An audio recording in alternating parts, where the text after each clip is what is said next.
2.5 साल पहले पाकिस्तान में हिरासानी का एक बड़ा केस उस वक्त सामने आया जब मीटू मुहिम दुनिया में अपने उरूज पर थी। 2.5 साल से जायद गुजर जाने के बावजूद ये केस अब तक किसी नतीजे पर नहीं पहुंच सका। मगर केस मेरिट पर है या नहीं, जिनसी हिरासानी हुई है या नहीं, इल्जाम में सच्चाई है या नहीं, उस पर ताहाल कोई फैसला नहीं हो सका, बल्कि तकनीकी वजूहात पर दरख्वास्त मुख्तलिफ फोरम्स पर मुस्तरद होती चली गई। और अब ये मामला 2.5 साल से जायद गुजर जाने के बाद सुप्रीम कोर्ट पहुंच गया है। पाकिस्तान में जिनसी हिरासानी के कानून के हवाले से ये अहम तरीन मुकदमा है, क्योंकि इस हाई प्रोफाइल केस के जरिए सुप्रीम कोर्ट शायद पहली बार हिरासानी के कानून की तशरीह करेगी कि ये किस तरह की सूरत हाल में किस किस पर लागू हो सकता है। जिनसी हिरासानी का मामला मीशा शफी और अली जफर के हवाले से है। दोनों ही अदाकारी और गुलकारी के शोबे से वाबस्ता हैं। 2.5 साल पहले मीशा शफी ने अपने साथी गुलकार और अदाकार अली जफर पर जिनसी हिरासानी का इल्ज़ाम आयद किया था, जिसकी अली जफर ने तरदीद की थी। 3 फोरम्स पर मीशा शफी की दरख्वास्त मुस्तरद होने के बाद अब मामला सुप्रीम कोर्ट पहुंच गया है। आज दौरान समाअत मीशा शफी के वकील ने अदालत को बताया कि लाहौर हाई कोर्ट ने करार दिया है कि जिनसी हिरासानी की शिकायत सिर्फ मुतल्लिका इदारे के मुलाजमीन कर सकते हैं, जबकि हिरासानी कानून के तहत किसी के खिलाफ शिकायत के लिए शिकायत कुरुंदा का मुलाजिम होना लाजिम नहीं है। मीशा शफी के वकील ने अदालत को बताया कि तालीमी इदारों में भी यही जिनसी हिरासानी का कानून नाफिज है, जिस पर अदालत ने रिमार्क्स दिए कि मीशा शफी के वकला की जानिब से उठाए गए सवालात गौर तलब है। अली जफर के वकील ने कहा कि अदालत मज़कूरा केस के तमाम पहलुओं को देखे। मुहतसिब और लाहौर हाई कोर्ट मीशा शफी की दरख्वास्त खारिज कर चुकी हैं। अदालत ये देखे कि ये दरख्वास्त किस बुनियाद पर खारिज हुई। इस पर जस्टिस मुर्शीद आलम ने रिमार्क्स दिए कि हम केस का फैसला नहीं कर रहे, सिर्फ कानूनी नकात की वजाहत के लिए नोटिस जारी कर रहे हैं। जो नकात उठाए गए उनका जायजा लेना जरूरी है। अदालत ने अली जफर के वकला को तहरीरी जवाब जमा करवाने की हिदायत करते हुए मीशा शफी के केस को सुप्रीम कोर्ट में पहले से ज़ेर समाअत जिनसी हिरासानी के एक अज़खुद नोटिस केस में जम कर दिया और मज़कूरा केस की समाअत गैर मुय्यना मुद्दत तक मुलतवी कर दी। ये मामला अप्रैल 2018 में शुरू हुआ था। मीशा शफी ने 18 अप्रैल 2018 में अपनी ट्वीट में बताया कि उनके साथ जिनसी हिरासानी का वाक़या हुआ है और अपने साथी गुलकार अली जफर पर जिनसी हिरासानी का इल्ज़ाम आयद किया। मगर अली जफर ने जिनसी हिरासा करने के इल्ज़ामात मुस्तरद करते हुए अदालत जाने का ऐलान किया और मीशा शफी को हतक इज़्ज़त का नोटिस भिजवाया।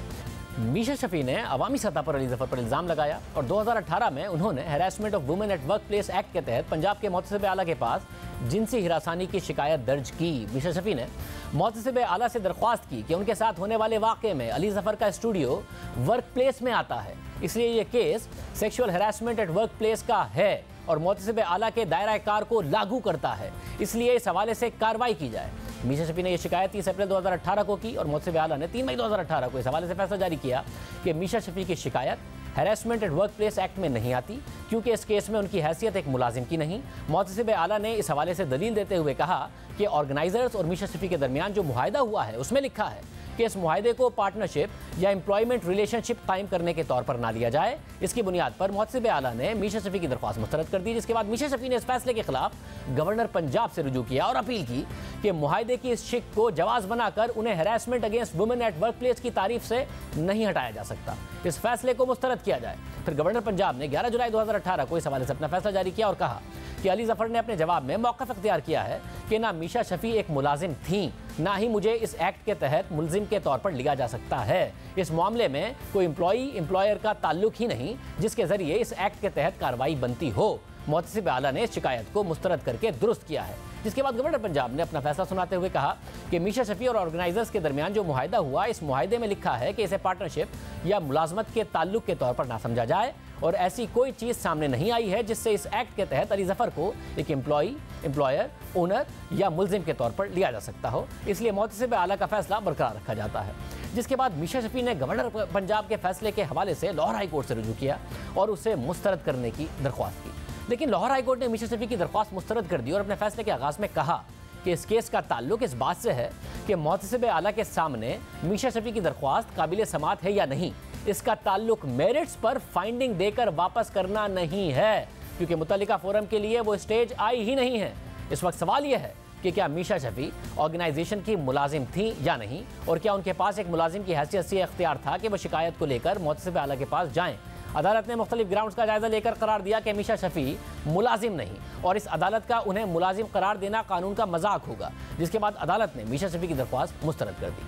अब अहम बात यह है कि जहाँ तक मीशा शफी के केस का ताल्लुक है कि उन्हें जिनसी तौर पर हिरासा किया गया है या नहीं, इस शिकायत के मेरिट पर आज तक बहस नहीं हुई।